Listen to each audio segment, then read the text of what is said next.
Bonjour et bienvenue. Bonjour.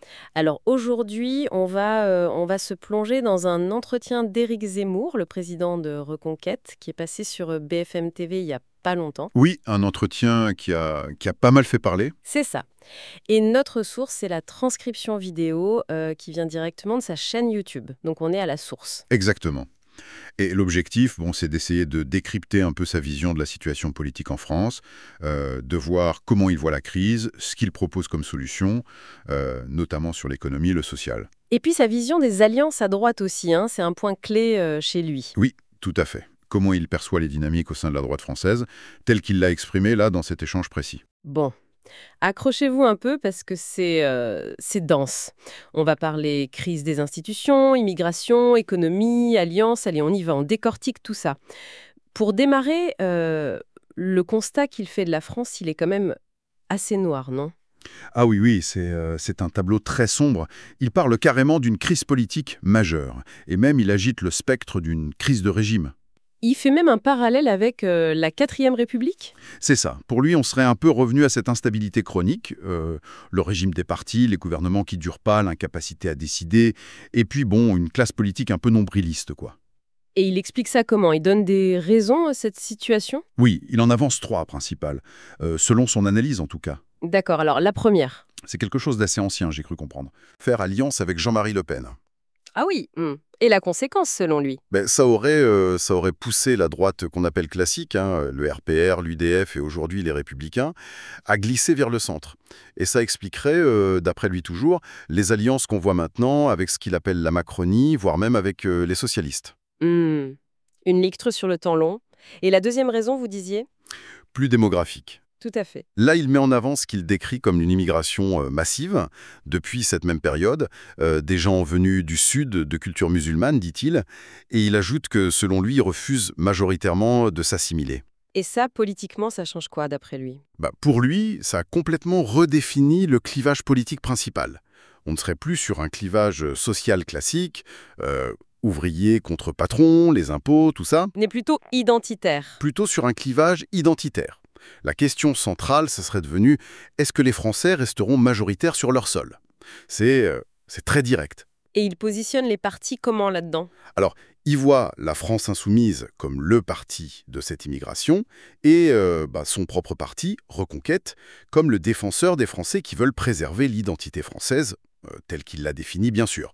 C'est vraiment le cœur de son analyse, ça. D'accord, c'est très clair. Et la troisième raison? La troisième, c'est la montée en puissance du Conseil constitutionnel. Et là, les mots sont forts, hein. Il parle de théocratie, de grands prêtres, de coup d'état de droit. Carrément. Qu'est-ce qu'il lui reproche exactement? Il estime que le Conseil va beaucoup trop loin, qu'il juge le fond des lois, ce que De Gaulle, dit-il, n'aurait jamais accepté, et qu'en gros, il prend la place du gouvernement et du Parlement. Donc pour lui, c'est un déni de démocratie parce que les membres ne sont pas élus. C'est une critique assez radicale de l'équilibre actuel des pouvoirs. Oui, tout à fait. Et si on revient à l'actu du moment de l'interview, il y avait la question du gouvernement Bayrou et de la confiance. Sa position était tranchée là. Ah oui, très clair. Il voterait contre la confiance. Il a même dit que la démarche de Bayrou était bête et politiquement très maladroite. Pourquoi bête selon lui? Parce qu'il estimait que Bayrou aurait mieux fait d'attendre une motion de censure via l'article 49.3. Demander la confiance avec le 49.1, ça lui paraissait couru d'avance que ça ne passerait pas, faute de majorité absolue. Alors que le 49.3, bon, ça peut passer ou être jeté différemment avec le jeu des abstentions, etc. C'est une lecture très très tacticienne des articles de la Constitution, quoi. D'accord. Parlons un peu des alliances politiques maintenant. C'est un sujet récurrent chez lui, surtout à droite évidemment. Oui. On lui a posé la question, par exemple, d'un Premier ministre comme Olivier Faure du PS ou quelqu'un du RN, et sa réponse, elle est intéressante, je trouve. Oui, parce qu'en fait, il minimise complètement les différences entre, disons, un forêt et le bloc central, comme il dit. Pour lui, le vrai sujet, la vraie ligne de partage, c'est l'identité. Donc les nuances de programme entre socialistes et centristes, C'est secondaire. c'est ça, c'est de la vieille politique dépassée, pour reprendre ses mots. Il compare même ça un peu à la troisième force de la quatrième République, ce grand centre un peu mou, quoi. Le vrai clivage, c'est identité contre le reste, en quelque sorte. Et avec le Rassemblement national alors? Parce que là, c'est plus ambigu, on va dire. Il dit même bloc national, mais pas même famille politique. Qu'est-ce que ça recouvre exactement? Ça veut dire qu'il y a un accord de fond sur l'identité, l'immigration, mais qu'il y a de gros désaccords sur la méthode et même sur certains points de programme. Il est très critique, en fait. Ah oui, sur quoi par exemple? Il n'hésite pas à qualifier Marine Le Pen de socialiste sur l'économie. Ça, c'est assez direct. Et puis, il la trouve trop timorée, trop frileuse face à ce qu'il appelle l'islamisation du pays. Lui, il prône des solutions radicales, au sens étymologique, qui vont à la racine. Et Jordan Bardella alors? Il est souvent perçu comme plus libéral économiquement. Zemmour y croit? Pas du tout. Pour lui, c'est juste un jeu de rôle politicien, une posture pour se démarquer un peu de Le Pen et surtout, dit-il, pour tromper les électeurs du bloc national qui seraient, eux, plus à droite sur l'économie. Lui, il revendique une ligne unique, sans en même temps. C'est quand même assez dur comme critique pour des gens avec qui il dit vouloir s'allier. Alors comment il compte faire cette fameuse union des droites? Alors sa stratégie, c'est de passer par les électeurs. Il leur dit, si vous voulez l'union, votez pour les candidats Reconquête aux législatives. Le pari, c'est quoi? Le pari, c'est que si ces candidats arrivent en tête dans certaines circonscriptions, devant le RN ou LR, eh bien il sera en position de force pour imposer, ou en tout cas proposer sérieusement, une alliance. Il dit qu'il est prêt à jeter la rancune à la rivière. Tout en rappelant au passage que, selon lui, c'est Marine Le Pen qui a refusé cette union en 2022. Et pour la présidentielle, il prend des engagements? Oui, il assure qu'il soutiendra le candidat de droite le mieux placé au second tour, quel qu'il soit. Et là, il en profite pour égratigner Le Pen, qui d'après lui n'a pas soutenu Sarkozy en 2012, et puis LR, qui n'a pas soutenu le camp national en 2017 et 2022, préférant appeler à voter Macron. Mais lui, participer à un gouvernement si le RN arrivait au pouvoir, il en dit quoi? Là, il est beaucoup plus évasif. Il parle d'hypothèses, il dit que c'est de la politique fiction, il refuse de se projeter là-dessus. D'accord. Bon, cette crise politique qu'il décrit, elle est aussi, dans son discours, très liée à une situation économique qu'il juge catastrophique, non? Il reprend l'image du bateau qui coule. Oui, à cause de la dette publique principalement. Et là, il est une cible très claire, Emmanuel Macron. Même s'il dit que ça date d'avant. Oui, il dit que ça vient des 20 dernières années, mais il charge particulièrement Macron, qu'il surnomme le Mozart de la dette. Il lui attribue 1000 milliards d'euros de dette supplémentaire. Et le reproche principal, c'est quoi? C'est d'avoir profité des taux bas pour emprunter comme un fou, et maintenant que les taux remontent, de vouloir faire payer les Français et les entreprises par des impôts ou des coupes, au lieu de réduire les dépenses de l'État lui-même. Et lui, face à ça, il met en avant un plan d'économie assez colossal, 63 milliards d'euros, préparé avec Sarah Knafo. Oui, un plan massif. Et il assure que ça ne toucherait ni les Français ni les entreprises. Alors comment il arrive à ce chiffre? C'est quoi les grandes lignes? Il y a cette mesure sur les allocations aux étrangers qui fait beaucoup parler. Oui, c'est le plus gros morceau annoncé.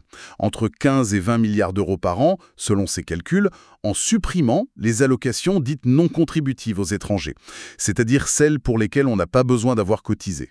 Mais ce chiffre, il est très contesté, non? La CNAF donne pas du tout les mêmes ordres de grandeur. Exactement. La Caisse nationale d'allocation familiale parle d'environ 9 milliards pour toutes les allocations versées aux étrangers, y compris celles liées à des cotisations. Mais Zemmour, lui, il maintient son chiffre. Il dit même qu'il est bas et il accuse l'administration de cacher la vérité. Il réfute aussi que l'OCDE ait trouvé ces chiffres farfelus. C'est un point de friction récurrent, quoi. Un point dur, oui. Autre mesure phare, la suppression de l'aide médicale d'État. L'AM. Oui, là, il chiffre l'économie à 1,2 milliard. Pour lui, l'AM, c'est une exception française, trop généreuse. Il dit que ça crée un appel d'air migratoire, que des filières s'organisent pour venir se faire soigner gratuitement en France et que ça sature les hôpitaux. Et les arguments contraires, comme le rapport Stéphanie, qui disait qu'il n'y avait pas d'appel d'air ou ce qui s'est passé en Espagne. Il les balaye. Pour lui, l'objectif, c'est justement de dissuader les étrangers de venir pour ça. Donc, pas question de juste raboter l'AME, il veut une suppression totale. C'est cohérent avec sa logique, même si c'est très controversé. Et ce plan, il touche aussi à l'État lui-même, à ses structures. Oui, absolument. Il veut supprimer beaucoup d'agences publiques. Il cite l'ARCOM, France Travail, l'ADEME. Et qui dit suppression d'agences, dit aussi suppression des subventions qu'elles versent. Par exemple, MaPrimeRénov' pour les travaux d'économie d'énergie, ça passerait à la trappe. D'accord.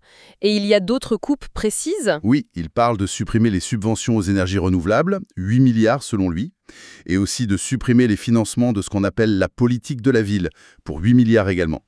Ça remet en cause pas mal de politiques menées depuis des décennies, hein. C'est clair. On en arrive logiquement aux thèmes qui lui sont chers. Émigration, sécurité, identité. Il a dû réagir à un fait divers tragique à Marseille, cette agression au couteau par un Tunisien en situation régulière, mais qui avait déjà été condamné et qui attendait son procès en appel en liberté. Oui, et sa lecture, elle est immédiate et elle colle à sa grille d'analyse. D'abord, il lie ça au déclin identitaire de Marseille, qu'il décrit comme n'étant plus vraiment française, mais appartenant à l'ère maghrébine arabo-musulmane. Des mots très forts. Et sur l'acte lui-même, Il le qualifie de djihadisme. Il donne même sa définition, la guerre sainte contre les infidèles, commandée par le Coran. Donc il écarte d'emblée les termes comme terrorisme ou l'explication par des problèmes psychiatriques. C'est une interprétation très spécifique. oui, qui sort des cadres habituels. Et alors face à ça, il propose quoi concrètement? Deux choses principales. D'abord, pour les étrangers criminels, expulsion systématique dès la condamnation en première instance. Fini d'attendre l'appel en liberté.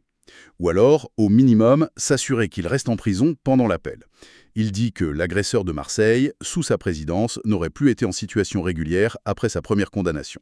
Et une réponse plus structurelle sur les prisons? Oui, il demande la construction rapide de 100 000 places de prison supplémentaires. C'est énorme. Comment il justifie ça? En parlant d'une explosion de la criminalité, il cite un chiffre de plus 392% pour les crimes et violences volontaires. Bon, faudrait voir sur quelle période et quelle catégorie exactement. Mais pour lui, la capacité actuelle est complètement dépassée, même avec la surpopulation carcérale qu'on connaît. Il suggère même qu'il faudrait peut-être revoir les normes excessives de construction pour aller plus vite. D'accord. L'interview a aussi abordé des polémiques plus personnelles. On lui a rappelé sa condamnation pour injure raciste envers Absatoussi, pour cette histoire de prénom qui serait une insulte à la France. Il a changé d'avis là-dessus? Pas du tout, il assume complètement. Il maintient ses propos, il refuse de s'excuser, il répète son idée que la France n'est pas une terre vierge et qu'il préfère les prénoms français. Il va même jusqu'à rappeler l'ancienne loi sur les prénoms. Et il rejette la faute de la polémique sur Absatoussi elle-même. Hmm. Une autre affaire a été mentionnée, ce tweet de Reconquête Haute-Garonne, retiré depuis. Oui, le tweet qui critiquait les deux derniers recteurs de Toulouse, d'origine maghrébine selon le tweet, en disant qu'ils n'étaient pas à la hauteur et qu'il fallait inverser la tendance islamo-gauchiste. Et sa réaction? Il minimise. Il dit que c'est dérisoire, que l'affaire est réglée, que la personne responsable s'est excusée et n'aurait pas dû avoir accès au compte Twitter. Surtout, il attaque ceux qui ont relayé l'affaire, le maire de Toulouse, la ministre, en disant que c'est de la récupération politicienne avant les élections. Mais sur le fond du tweet, est-ce qu'il le condamne? Est-ce qu'il le qualifie de raciste quand on lui demande? Eh bien non, justement, il l'esquive. Il ne répond pas directement à la question « est-ce que c'était raciste ?». Il se contente de dire que c'est clos et de critiquer ceux qui en ont parlé. C'est assez notable comme évitement. On termine avec un autre sujet abordé, la guerre en Ukraine. Il avait déjà été critique sur l'attention médiatique pendant la présidentielle de 2022. Ce qui est les vrais enjeux pour la France. L'immigration, qu'il appelle l'invasion migratoire, le grand remplacement, il pense que le débat aurait dû rester sur ces sujets intérieurs. Et sa position sur le conflit lui-même aujourd'hui? D'abord, il répète sa conviction. Le danger existentiel pour la France, ce n'est pas la Russie, c'est l'immigration venue du Sud. Son argument choc, c'est « ce ne sont pas des soldats russes qui tuent des jeunes Français », en référence à des faits divers. D'accord. Et militairement? Il est très pessimiste pour Kiev. Il affirme que l'Ukraine ne peut pas gagner cette guerre. Il dit s'appuyer sur des avis de généraux français et aussi sur Donald Trump. Et donc, la conclusion logique pour lui, c'est quoi? C'est qu'il faut arrêter les combats et négocier avec la Russie. Et comment il explique le déclenchement de cette guerre? Pour lui, la cause profonde, c'est la volonté de l'Ouest d'intégrer l'Ukraine à l'OTAN. Il dit que c'était inadmissible pour la Russie, vu son histoire, sa géographie. Il reconnaît une identité ukrainienne complexe, partagée, et il pense que l'Ukraine aurait dû rester un pont entre l'Europe et la Russie, pas choisir un camp. Et la question de l'envoi de soldats français? Là, sa ligne est très claire et très restrictive. D'accord pour une force de paix, d'interposition, mais seulement après un cessez-le-feu signé et seulement si cette force est acceptée par les deux côtés, Ukraine et Russie. Mais pas question, dit-il, que la France participe à une force de guerre. Bon, si on essaye de résumer un peu tout ça, cet entretien nous montre un Éric Zemmour fidèle à lui-même, hein. On retrouve ses thèmes forts, le diagnostic d'une crise profonde identitaire, politique. Oui, et en face, des solutions qu'il présente comme radicales, centrées sur l'immigration, le contrôle, la réduction des dépenses publiques, qu'il lie aux étrangers ou à certaines structures de l'État. Une fermeté affichée sur la sécurité, la criminalité étrangère. Exactement. Et puis cette vision très particulière de la recomposition nécessaire de la droite et de la place de la France face aux grands enjeux, comme l'Ukraine où il se démarque assez nettement. C'est un discours très cohérent, dans sa logique propre en tout cas. Tout à fait. Et au-delà de la question de l'adhésion ou du rejet de ces propositions, qui sont, on le sait, souvent très controversées, ce qui est peut-être intéressant, c'est de se demander ce que la résonance de ce type de discours nous dit sur les interrogations profondes de la société française aujourd'hui. C'est-à-dire? Identité nationale, sur l'efficacité de l'État, sur l'avenir du système politique. Est-ce que ce discours cherche à exprimer ou peut-être à instrumentaliser? C'est une question qui dépasse largement juste cet entretien, quoi. C'est une excellente question pour terminer, effectivement. Ça ouvre la réflexion. Bon, voilà qui conclut notre exploration des idées d'Éric Zemmour, telles qu'exprimées lors de cet entretien sur BFM TV. Merci de nous avoir suivis. Merci.